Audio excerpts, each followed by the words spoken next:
Y acá Hola, buenas tardes, Flor. con el doctor Ricardo Mendoza, defensor oficial en el Departamento Judicial de Mar del Plata, docente también en la Facultad de Derecho, entre otras actividades que hace. En primer lugar, te quiero agradecer por estar acá, presente, vía Zoom, de esta manera una presencia virtual Sí, y novedosa además para todos. novedosa, Sí, sí, novedosa. sí, Bueno, y la ni idea es hablar. charlar un poco, conversar sobre la cuestión jurídica y carcelaria en este contexto de pandemia.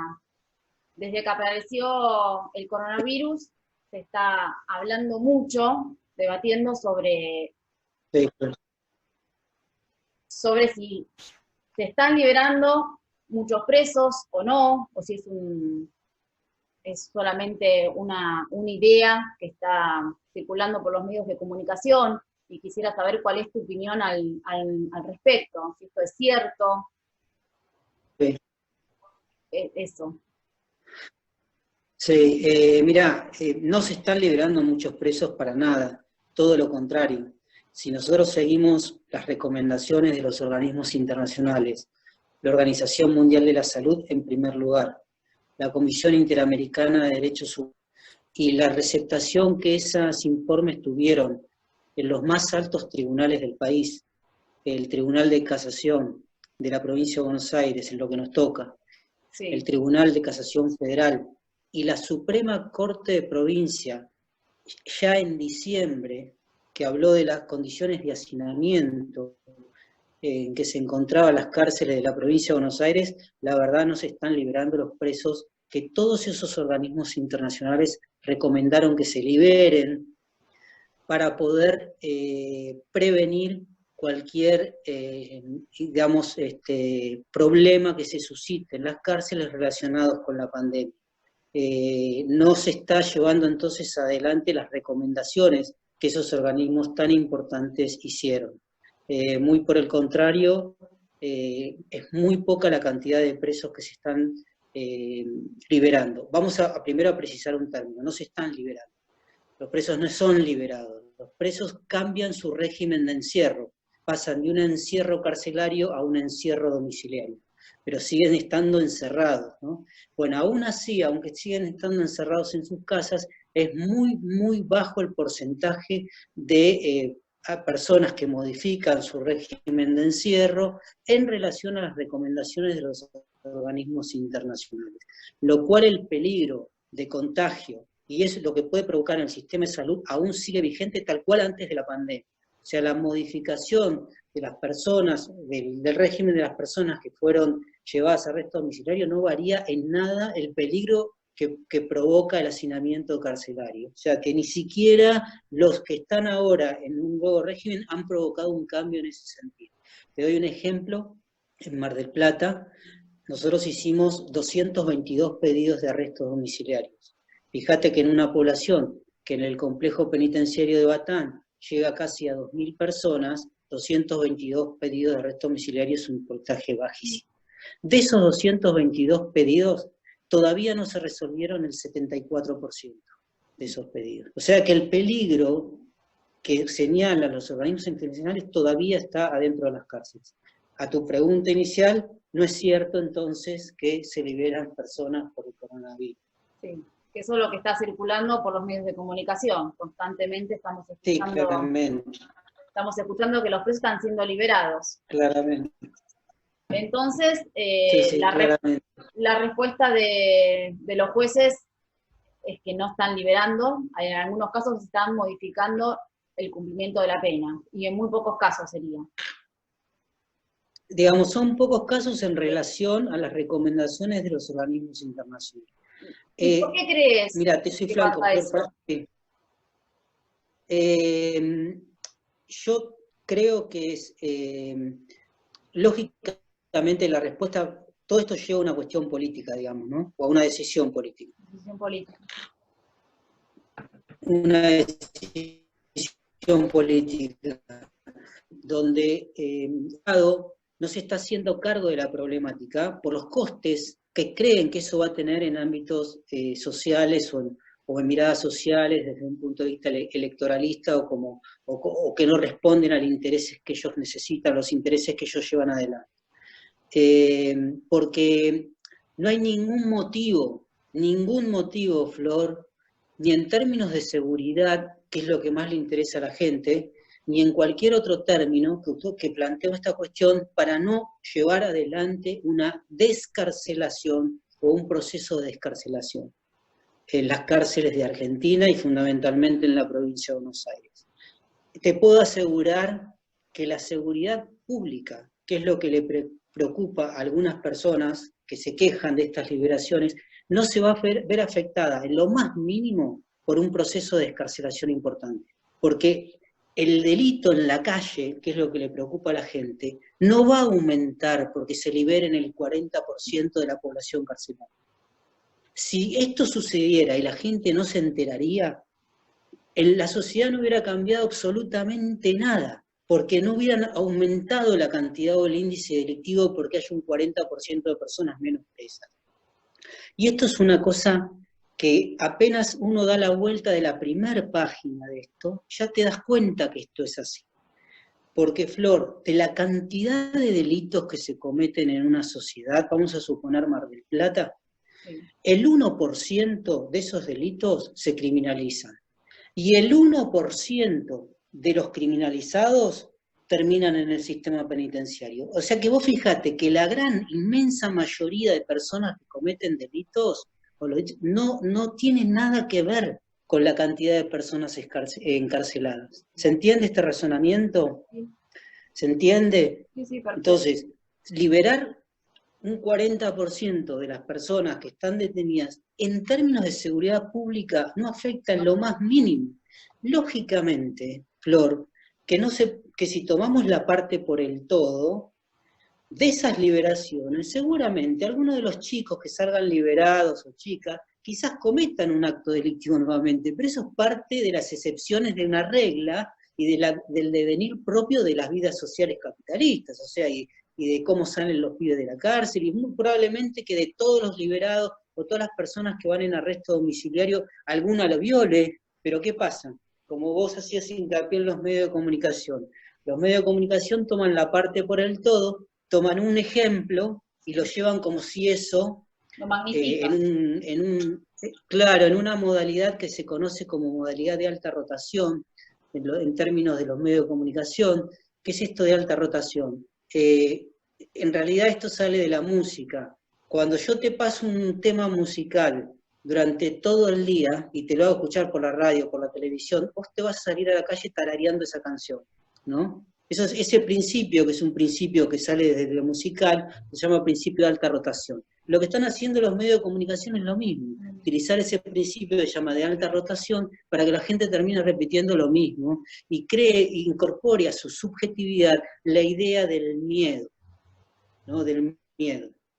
Y ese miedo que está también cargado de un tinte ideológico, ¿no? Cultural ideológico, ¿no? Donde decir los delincuentes son malos, nosotros somos los buenos, encima sacan a los malos, de nosotros que somos los buenos, que pagamos impuestos, que trabajamos, etcétera, estamos encerrados y los malos están en la calle, con esos eslogan que se manejan. Pero esa es la realidad del tema, ¿no? Bien.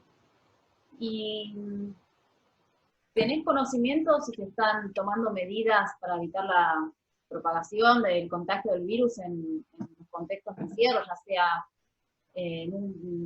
acá en la 44, en la 15 o en una comisaría?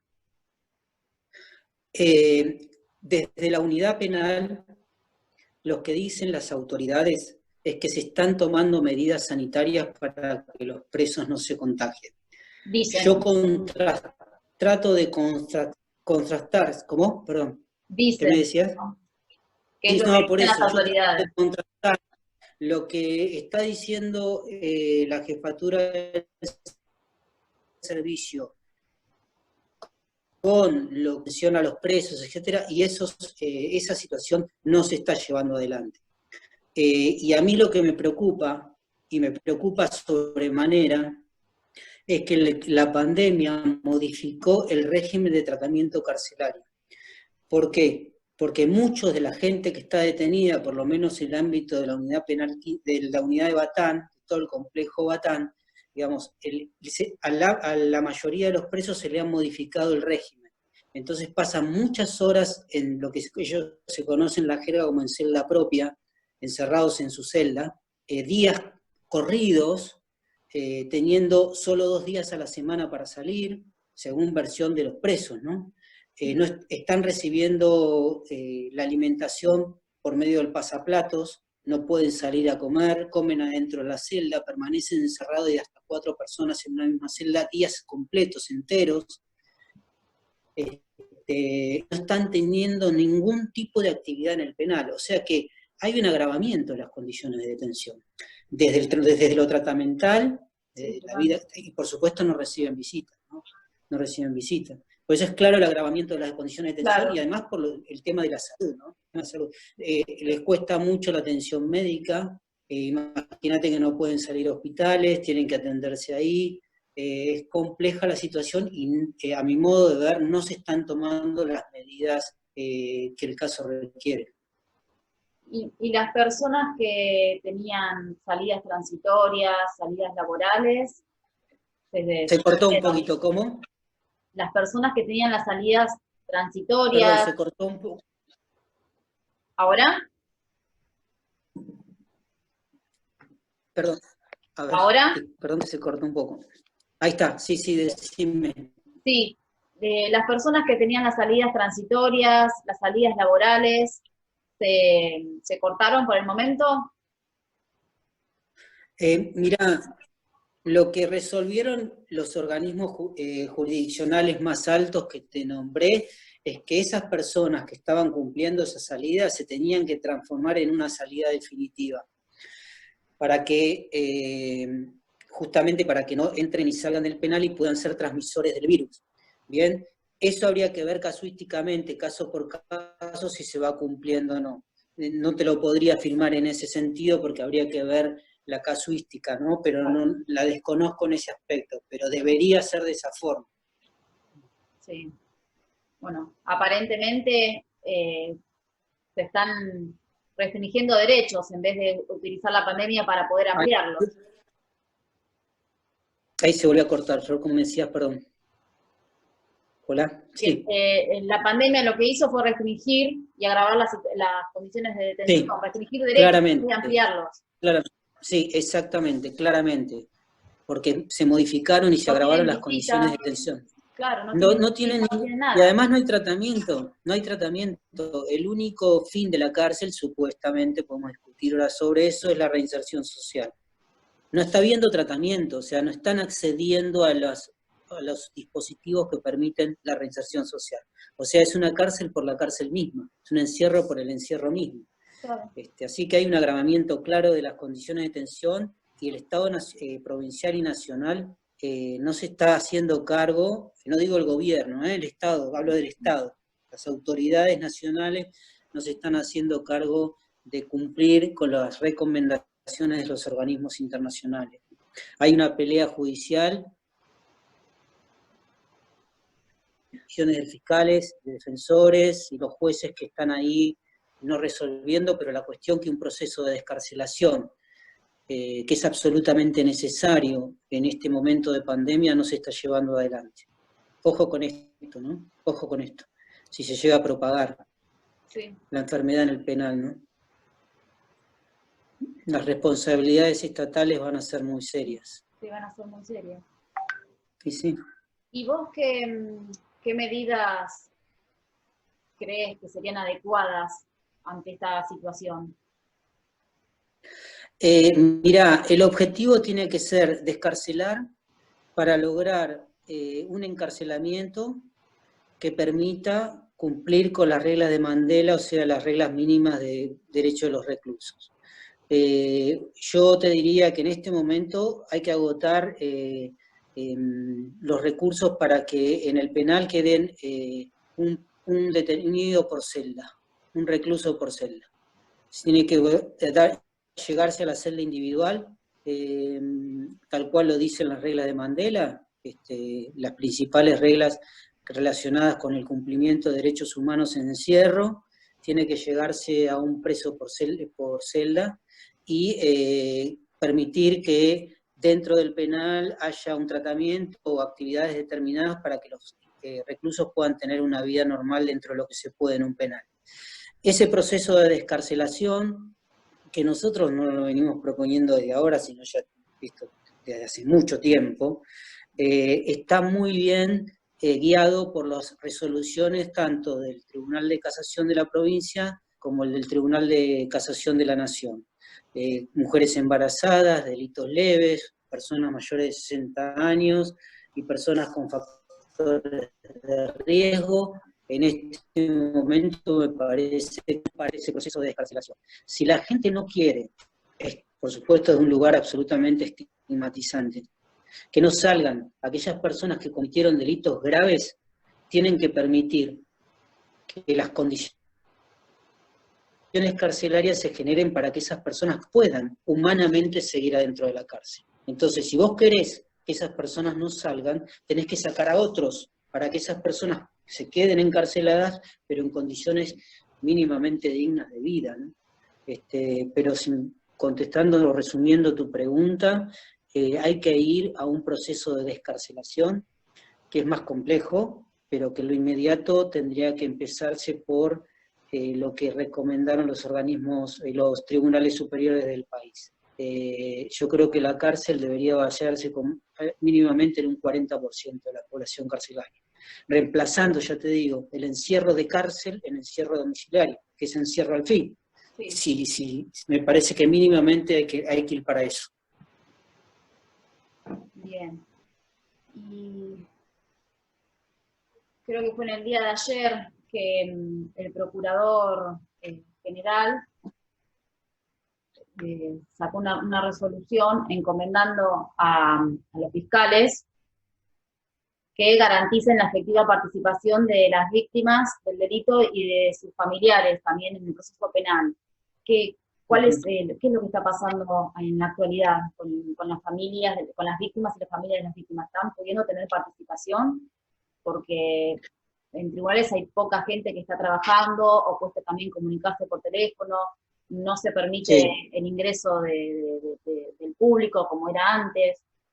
¿Tenés conocimiento cómo están tratando esta cuestión? Mira, habría que ver la casuística también si en casos de arrestos domiciliarios otorgados previo al dictamen fiscal, el fiscal se comunicó con la víctima para ver qué opinaba.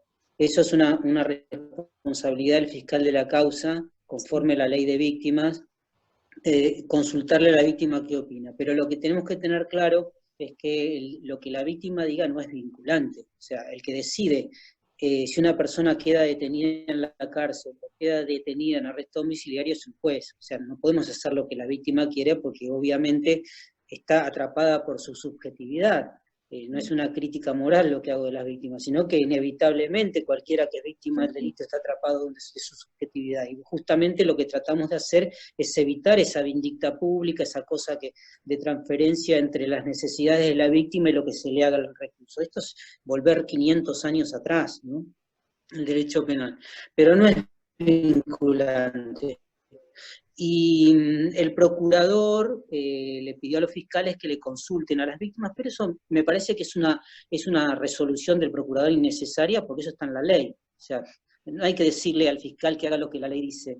Me parece que tiene que ver con los embates y los cruces políticos que esta situación carcelaria trajo aparejada, donde se juegan otras cuestiones que tienen que ver cuestiones del poder, más bien que algo que sea necesario. Pareciera ser que el procurador consideró que era necesario en su función hacer publicidad o sacar a publicidad que él ordenó a los fiscales consultarlo a las víctimas, pero es como que a mí me digan como defensor, che, o mi jefe diga, me salga una resolución de entrevisten a los presos antes de la audiencia con el fiscal. Es algo que, claro, sí es lo que tengo que hacer.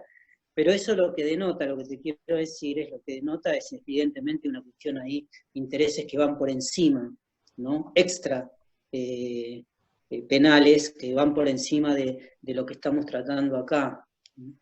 A mí me parece que más preocupante de las decisiones del procurador, que esa cuestión que me parece que, como te dije, es innecesaria, es el dictamen que acaba de hacer en el día de hoy, en contra, porque que para que la Suprema Corte de la provincia rechace el habeas corpus que había hecho lugar el Tribunal de Casación de la Provincia de Buenos Aires, ordenando a los jueces que se produzcan los arrestos domiciliarios de las personas que estaban en condiciones de obtenerlos, ¿no? Eso me parece más preocupante realmente, ¿no? Que el procurador de la Provincia de Buenos Aires, primero, ordene a los defensores y ordene a los fiscales hacer todo lo posible para que se den los arrestos domiciliarios en función del coronavirus, por una resolución, creo que la 125, la resolución del Ecuador, y cuando le toca dictaminar en el habeas corpus, dice que hay que rechazarlo por inconstitucional o improcedente. Sí, la verdad que es una contradicción insostenible, ¿no? Y sí, en ese sentido esa es mi opinión, al menos es mi opinión, ¿no? Es la persona que es el jefe de mi trabajo, digamos, de los defensores oficiales, pero yo, digamos, mi opinión es que no comparto y que me suena contradictorio, y me resulta contradictorio lo que está haciendo el procurador de la provincia, ¿no? En ese sentido. Eso me parece más grave y más complicado, digamos. Bien. Y para finalizar, si bien ya me respondiste que una de las medidas para mejorar el sistema carcelario sería descomprimir el hacinamiento que hay en las unidades penales, ¿crees que se tendría que llevar a cabo algunas otras medidas o normativas para poder mejorar el funcionamiento del sistema penal carcelario, en realidad? Sí, una cosa es el sistema penal y otra cosa dentro del sistema penal el sistema carcelario, ¿no? El proceso de descarcelación implica un proceso que es inmediato por la impronta del coronavirus, impredecible para todos, que hay que resolver inmediatamente la cuestión de hacinamiento.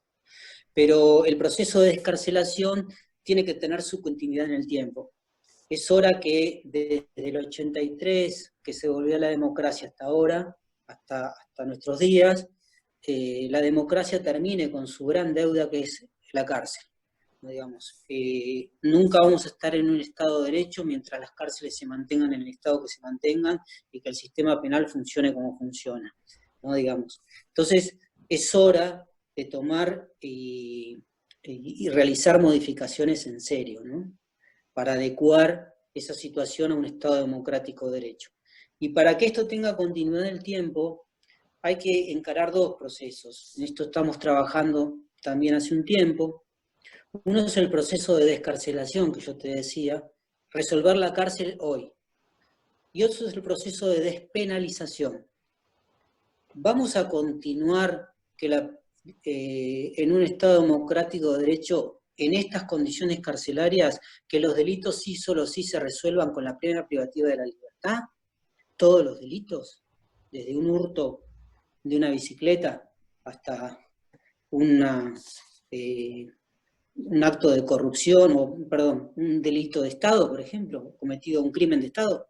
Te pongo los dos extremos, ¿no? Un hurto de una bicicleta, cárcel. Un crimen de Estado, cárcel. ¿Vamos a continuar con eso? Si vamos a continuar con eso, bueno, tenemos que terminar con este sistema carcelario.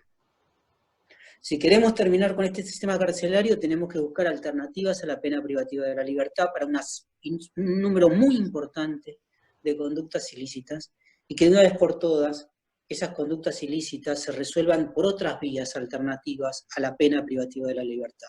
La reparación, el sistema tratamental, la conciliación entre las partes. Hay un montón de personas, porque eso nos acerca a un verdadero Estado democrático de derecho, lo de ahora nos aleja de un Estado democrático de derecho.